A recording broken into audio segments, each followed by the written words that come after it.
C'est Ursule encore. On est le 10 février 2020. Alors, je viens sonner la trompette ce matin et je viens nous encourager à tout faire pour connecter à notre raison d'être sur la terre. Amen. Quand bien même on serait une femme en couple, mariée, il est très très important qu'on puisse connecter. Amen. On est venu en mission sur la terre. Et c'est notre champ de mission, la terre. Et le Seigneur s'attend à ce qu'on se purifie et qu'on retourne à lui. Amen. Amen, alléluia, parce que nous sommes des êtres de lumière. Amen. Alors, étant un être de lumière, tu ne te laisses pas dominer, écraser par tout ce qui se passe autour de toi, par les émotions des uns et des autres. Amen. Jésus a dit quoi? Je suis venu non pour apporter la paix, mais l'épée sur la terre, de telle sorte que les gens auront pour ennemis les gens de leur propre maison. Jésus l'a dit. C'est déjà établi, c'est un fait.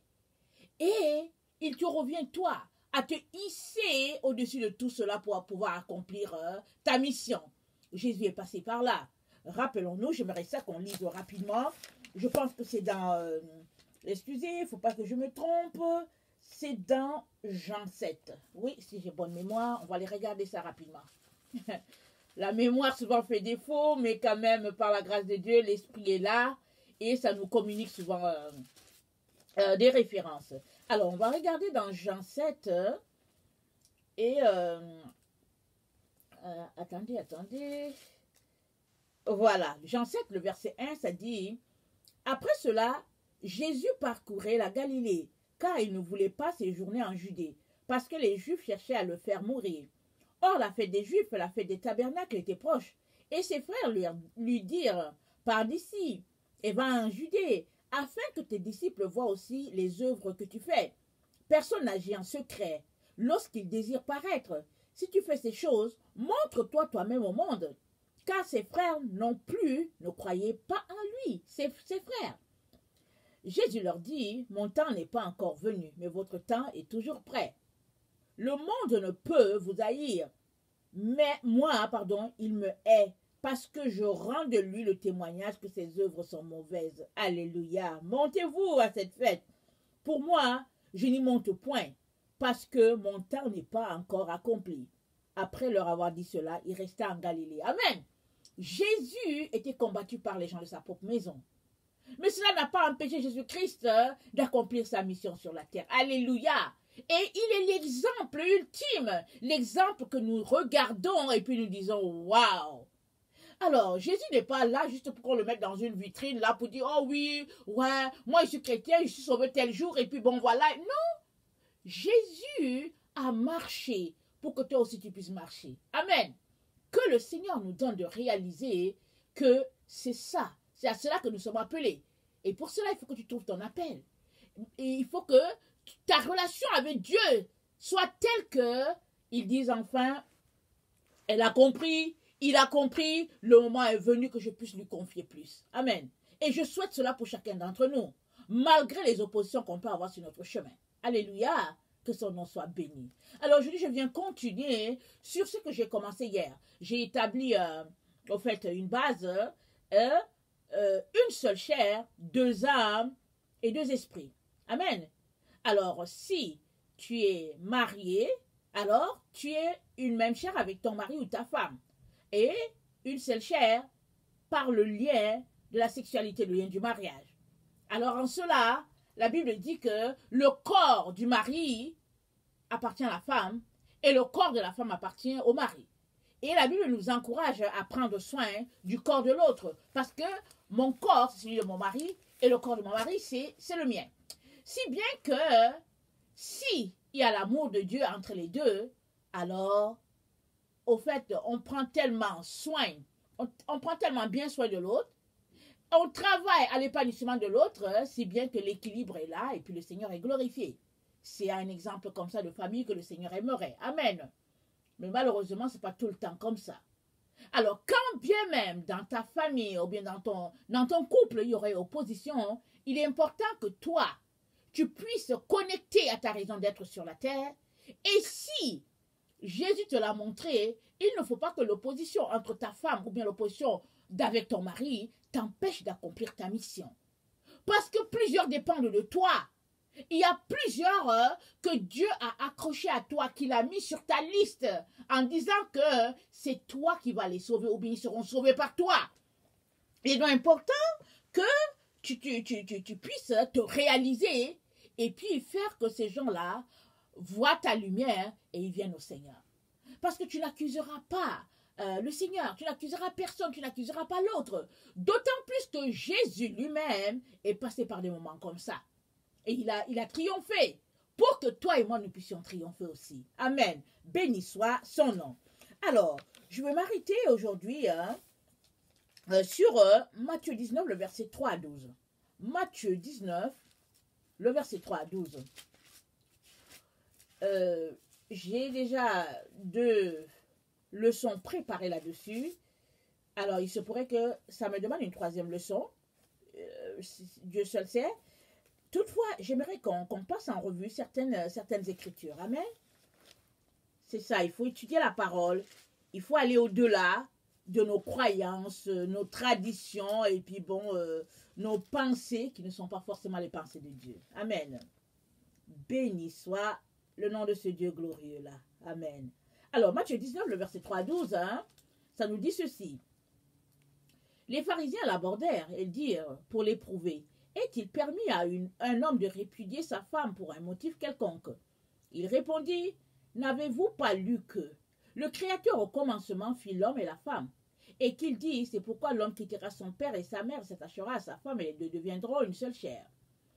Ainsi, ils ne sont plus 2, mais ils sont une seule chair, que l'homme donc ne sépare pas ce que Dieu a joint. Pourquoi donc lui dirent-ils, Moïse a-t-il prescrit de donner à la femme une lettre de divorce et de la répudier? Il lui répondit, c'est à cause de la dureté de votre cœur que Moïse vous a permis de répudier vos femmes. Au commencement, il n'en était pas ainsi. Mais je vous dis que celui qui répudie sa femme, sauf pour infidélité, et qui en épouse une autre comme un adultère. Ses disciples lui dirent, si telle est la condition de l'homme à l'égard de la femme, il n'est pas avantageux de se marier. Écoutez bien ce qu'ils disent, il n'est pas avantageux de se marier si c'est comme ça que l'homme doit se comporter envers la femme. Genre un peu que s'il doit la traiter avec grâce et puis bon, voilà, comme son égal, c'est pas avantageux. Et puis, c'est qui? Les disciples de Jésus qui disent ça. C'est pas les autres, hein? C'est les disciples de Jésus. Ils sont empreints par leur tradition. Ils sont vraiment là, des vrais juifs là, du temps là, vraiment remplis dans leur tradition là. Amen. Ça existe encore de nos jours. Tous les jours, en tout cas, c'est là dans nos sociétés. Que nous soyons des personnes du 21e siècle ou pas, il y a encore des personnes qui sont comme ça, là, ancrées dans leur société, avec leur diplôme en poche, en tout cas leur position sociale et tout. Ils ont ça dans la poche en se disant, par exemple, que la femme doit être sous les pieds. Amen. Mais il est très important qu'on regarde les Écritures pour voir qu'est-ce que Dieu a fait. Amen. Donc, Dieu nous dit qu'au début, il n'en était pas ainsi. OK? Alors, on voit au verset 11. Il leur répondit, tous ne comprennent pas cette parole, mais seulement ceux à qui cela a été donné. Car il y a des eunuques qui le sont de le vent de leur mère, il y en a qui le sont devenus par les hommes, et il y en a qui se sont rendus tels eux-mêmes à cause du royaume des cieux. Que celui qui peut comprendre, comprenne. Alléluia. Alors on a un exemple à la personne de Paul. Alléluia. Excusez-moi, je vais un peu rafraîchir ma gorge. On a un exemple par Paul. Paul il n'était pas marié. Et il est devenu comme ça à cause de Dieu. Alors, quand bien même toi, tu serais marié, il ne faudrait pas que ta relation maritale t'empêche de réaliser ce pourquoi tu es venu sur la terre. Amen. Il ne faudrait pas. Très, très important. Amen. Ok. Alors, on va aller regarder le verset 5 et 6. Jésus dit, c'est pour... attendez. Verset 4. N'avez-vous pas lu que le Créateur au commencement fit l'homme et la femme? Pardon. Et qu'il dit, c'est pourquoi l'homme quittera son père et sa mère, s'attachera à sa femme, les deux deviendront une seule chair. Ainsi, ils ne sont plus 2, mais ils sont une seule chair, que l'homme donc ne sépare pas ce que Dieu a joint. Et puis le verset 8, il leur répondit, c'est à cause de la dureté de votre cœur que Moïse vous a permis de répudier vos femmes. Au commencement, il n'en était pas ainsi. Il dit, à cause de la dureté de ces hommes-là, Moïse leur a dit, ok, écrivez une lettre de divorce. Il dit, mais au commencement, il n'était pas ainsi. Qu'est-ce qui était au commencement? Allons-y, regardez au commencement. Genèse 1, le verset 25 à 28. C'est un mystère. Amen, nous a dit Paul. Il nous a dit que c'est un mystère. Le fait que l'homme quittera son père et sa mère, s'attachera à sa femme et que les deux deviendront une seule chair, il a dit c'est un mystère. Et le mystère demeure que ils sont une seule chair, mais ils sont deux âmes. Ils sont deux esprits. Ça, c'est très important de saisir. Parce que ce n'est pas vrai que parce que tu as épousé l'autre, alors finalement, ta tête devient sa tête, et puis tes pensées deviennent ses pensées. On a chacun ses pensées. Et la Bible dit d'amener nos pensées captives à l'obéissance de la croix. Amen. Et qu'est-ce qui s'est passé sur la croix? Sur la croix, Jésus a exposé domination, autorité. Il a exposé le monde spirituel. Il a triomphé de ce monde-là sur la croix. Et il nous a délivrés. Et il nous a délivrés de quoi? De nos mauvaises pensées, de nos traditions, de tout ce qui ternit la gloire de Dieu. Jésus nous a délivrés de cela. Amen. Alors, il est important que tu saisisses cela. Et à chaque jour que tu te lèves, c'est un jour où tu es appelé à amener tes pensées captives à l'obéissance de la croix. Là, sur la croix, tout a été fait pour que nous soyons triomphants, que nous soyons victorieux sur tout ce qui nous garde captifs et esclaves. Tu es appelé à comprendre cela et à saisir cela. Et à travailler pour que toi, tu sois cette âme-là. En tout cas, vivante pour le Seigneur, cet esprit vivifiant-là, comme ton Christ. Et que tu es aussi appelé à travailler pour que l'autre soit pareil. Afin que la gloire de Dieu soit vue sur votre maison et partout où vous êtes. Alléluia. Alors, Genèse 1, le verset 25 à 28 nous dit ceci.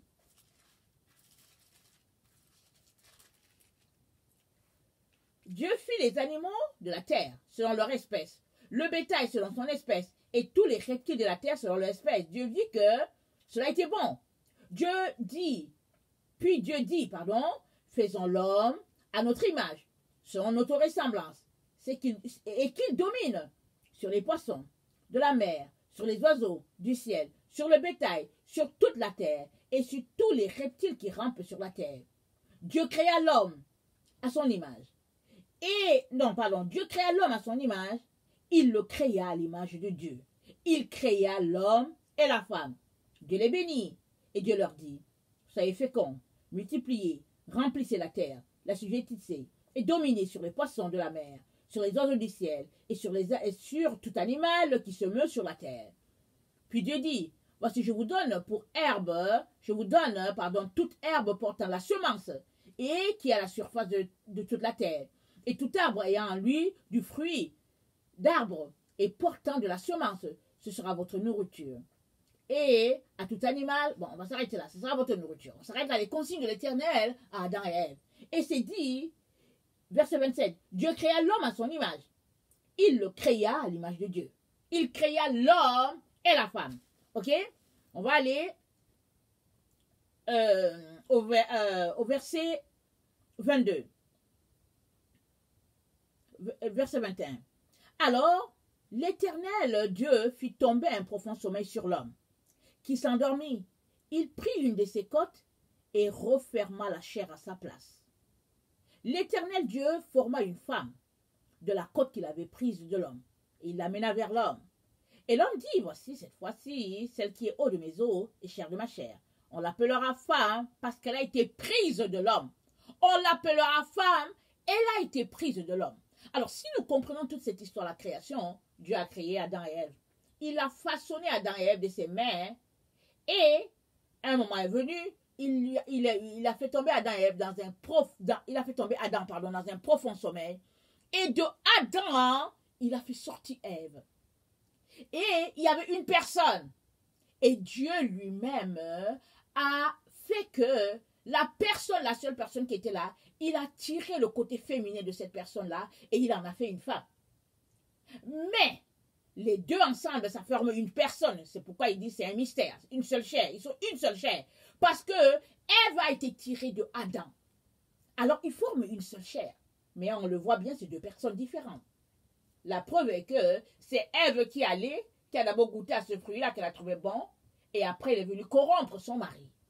Ça fait deux volontés là. Il y a la volonté d'Ève qui s'est exercée par la séduction, et aussi la volonté de Adam qui s'est exercée en suivant ce que sa femme a fait. Ok. Donc maintenant il dit, il n'en était pas ainsi au début. Au début, il les a créés, hommes et femmes, il les a créés à l'image de Dieu, les deux. Et il les a établis, on a lu. Allez-y, multipliez-vous, remplissez la terre. Il leur a donné une mission. Ils étaient appelés à accomplir leur mission, leur mission, dans le meilleur des mondes. Mais malheureusement, il y a eu un accident. Mais l'accident s'est passé, mais Dieu n'a pas changé sa mission. Alléluia. Oh Seigneur, merci. Il n'a pas changé sa mission. La mission de Dieu demeure. Alors, quand il est venu dans le jardin, qu'il a vu la bévue qu'ils ont fait, tout ce qu'il a fait, l'amour du Père, il les a encore couverts. Eux, ils sont allés s'habiller de figues. Mais lui, il les a couverts de la peau d'un animal. Il les a recouverts. Et il a donné la sentence de chacun. Et il les a fait sortir. Ça, c'est un autre message encore. Il les a fait sortir parce qu'il les aime tellement qu'ils ne voulaient pas que, dans leur état de péché, ils aillent encore manger à cette arbre de vie-là. Il les a fait sortir, toujours par amour. Mais en donnant la sentence, qu'est-ce qu'il a dit à Ève? Il a dit ceci. On va lire Genèse 3, verset 16. Il dit à la femme, j'augmenterai la souffrance de tes grossesses. Tu enfanteras avec douleur, et tes désirs se porteront vers ton mari, mais il dominera sur toi. Tes désirs vont se porter vers ton mari, il va dominer, il va t'écraser. C'est ça qu'il a dit. Ça, c'est ce qu'il a dit à elle. Il a dit, voici la situation. Mais ça, en tout cas cette situation-là, c'est demeurer avec Adam qui était une âme vivante, qui s'est souillée. Amen. Il s'est souillé, lui, une âme vivante, parce que Dieu a fait, il l'a façonné, et il a soufflé dans ses narines. Et la Bible nous dit que le premier Adam, 1 Corinthiens 15, est devenu une âme vivante. Mais le second, alléluia, un esprit vivifiant. On va le lire. 1 Corinthiens 15. Excusez-moi, le bruit des feuilles. Il y a certains qui sont allergiques à cela. Ok. 1 Corinthiens 15. C'est pourquoi il est écrit, le premier, 1 Corinthiens 15, verset 45, excusez-moi. C'est pourquoi il est écrit, le premier homme, Adam, devint une âme vivante. Le dernier Adam est devenu un esprit vivifiant. Alors, Jésus est un esprit vivifiant. Et la Bible nous dit que Jésus a revigoré, a vivifié notre corps mortel. Il nous a donné, parce que par Adam, nous avons reçu la mort. Mais Jésus est venu et il nous a redonné la vie. Alléluia. Il a injecté sa vie en nous par sa mort. Et il nous a rendu, en tout cas, des âmes, des esprits vivifiants. L'Esprit de Dieu est en nous. Alors, si l'Esprit de Dieu est en toi et que tu marches chaque jour clouant la chair et puis amenant tes pensées captives à l'obéissance de la croix, tu ne peux pas te comporter comme le premier Adam. Non! Tu ne peux que te comporter comme le second. Alléluia. C'est ça, il faut s'arrêter ici. Parce qu'il y a des gens qui sont des enfants de Dieu, qui sont sauvés, et puis qui aiment le Seigneur, qui ont même des ministères, mais ils continuent de se comporter comme le premier Adam, qui était juste une âme vivante. Ils continuent de se comporter comme si le sacrifice de Jésus n'avait jamais eu lieu. Alors que Jésus-Christ a tout payé sur la croix, il a exposé principauté, domination, autorité, les esprits méchants, il a tout exposé là-bas à la croix. Donc, c'est à toi et à moi de nous lever à tous les jours et de venir déposer tous nos liens à la croix. Et si on le fait, ce sont des personnes qui se dépouillent, qui se dépouillent à tous les jours, on sera comme Jésus. On va ressembler à Christ. Et il n'y a pas moyen qu'on puisse dominer sur l'autre, sur notre conjoint, notre conjointe, sur notre mari, notre femme, de manière à l'écraser pour faire de lui notre marchepied. Excusez-moi le terme, mais ça existe dans beaucoup de couples. Alors on se sert tellement de l'autre pour aller atteindre nos objectifs.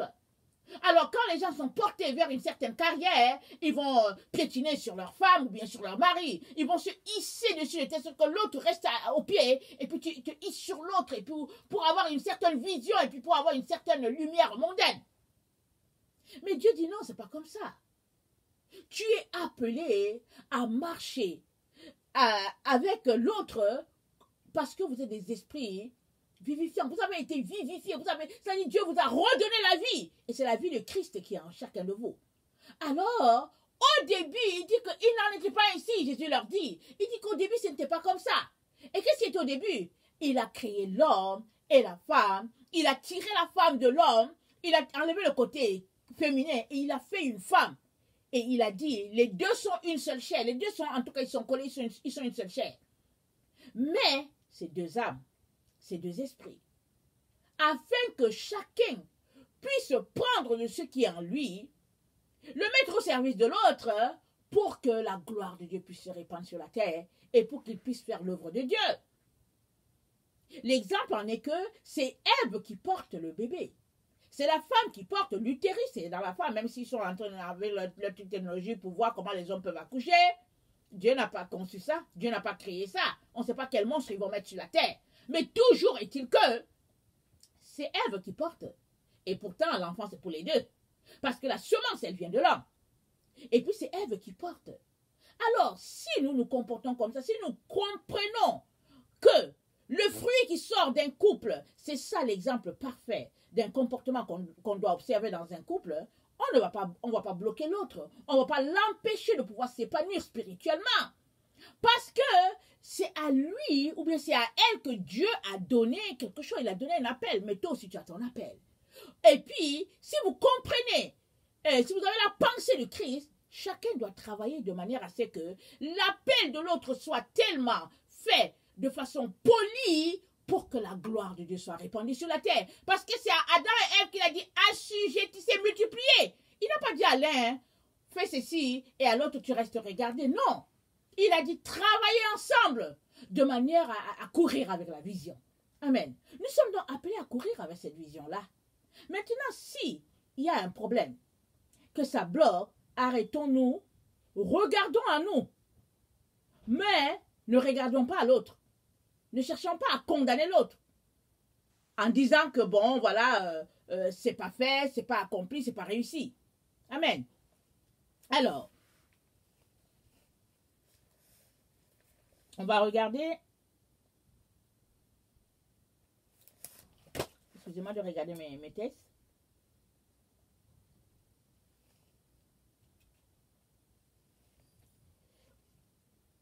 Alors, Romains 8, le verset 26 à 27.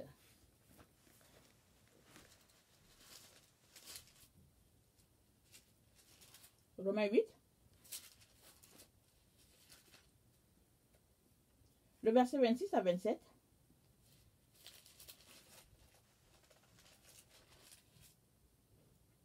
Nous dit ceci. De même que l'Esprit nous aide dans notre faiblesse, car nous ne savons pas ce qu'il nous convient de demander dans nos prières, mais l'Esprit lui-même intercède par des soupirs inexprimables.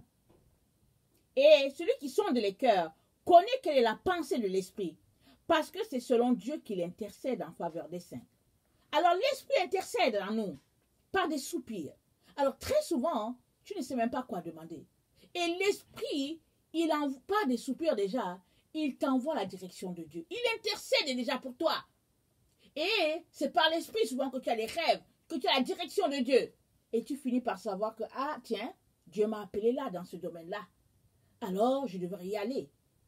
Et une fois que tu connectes à l'appel de Dieu, une fois que tu as la conviction que Dieu t'a appelé là, au fait, tu ne te laisses pas bloquer. Tu dois courir avec le flambeau, tu dois courir avec la mission divine. Alors, c'est important que tu informes l'autre. Et si, l'idéal, c'est que vous puissiez prier ensemble pour ça. Mais, si l'autre s'oppose à ton appel, mais tu dois courir avec ton appel. Parce que Jésus, il a connu beaucoup d'opposition. Mais il ne s'est pas limité là parce qu'il est venu en mission. Mais Jésus n'est pas le seul qui est en mission. Tout un chacun est en mission sur cette terre. Chacun est en mission. Alors, ta mission, ce n'est pas la mission de Jésus. Et ta mission, ce n'est pas la mission de l'autre. Et puis la mission de l'autre, ce n'est pas la tienne. Chacun a sa mission. Mais c'est dans ta relation avec le Seigneur. C'est dans c'est dans ta, comment on appelle ça? C'est dans le fait que tu prêtes attention au soupir de l'esprit que tu vas réaliser que, oh, il faut que je me tourne vers là. Dieu est en train de me parler. Il faut que tu vas prêter l'oreille pour dire qu'est-ce que Dieu est en train de me dire. Et tu vas travailler de manière à ce que la mission de Dieu puisse être établie sur la terre par toi. Parce que chacun y apporte de sa contribution pour que le plan de Dieu puisse se répandre sur toute la terre. Amen. Alors,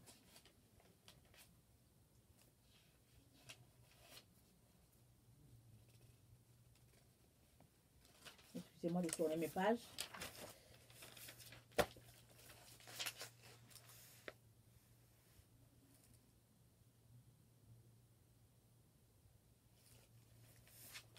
Deux Corinthiens 10, le verset 5.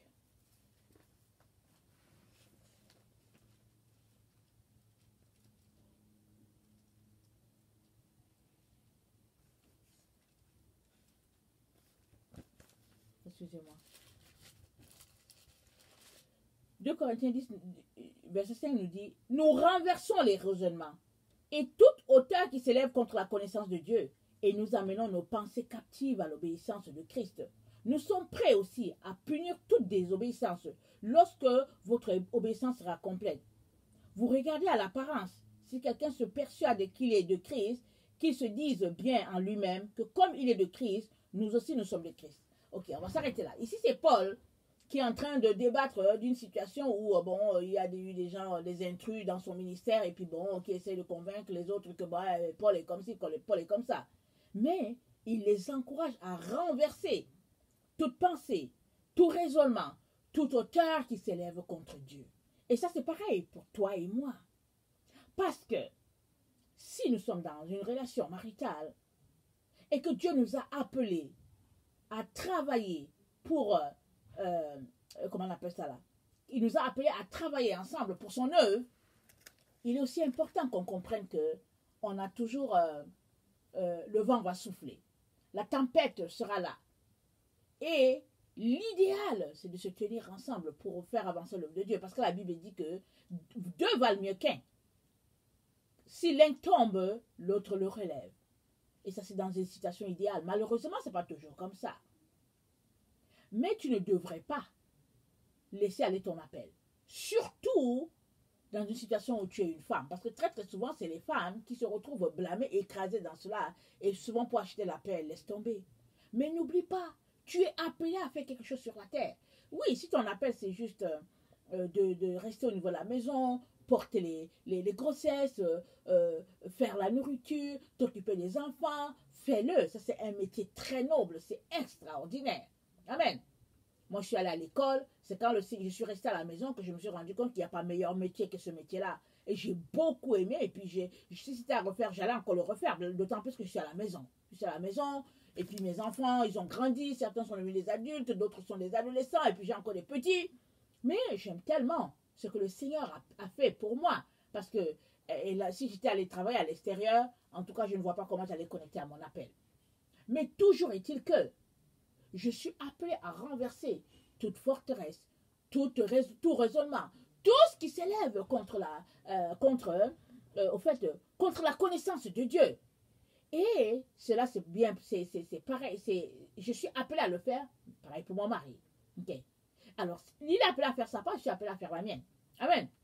Maintenant, s'il y a l'un qui ne fait pas sa part, en tout cas, que l'autre ne soit pas empêché, mais que vraiment, nous puissions venir devant Dieu, travailler d'arrache-pied pour que cela soit possible. Mais il peut arriver dans des situations, comme dans la situation de Jésus, où ses frères lui ont dit que oui, mais pourquoi tu agis en secret? Vas-y donc te montrer. Jésus leur a dit non, votre temps est toujours là, pas le mien.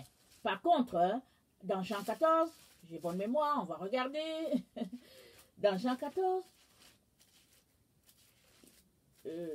attendez, est-ce que c'est Jean 14?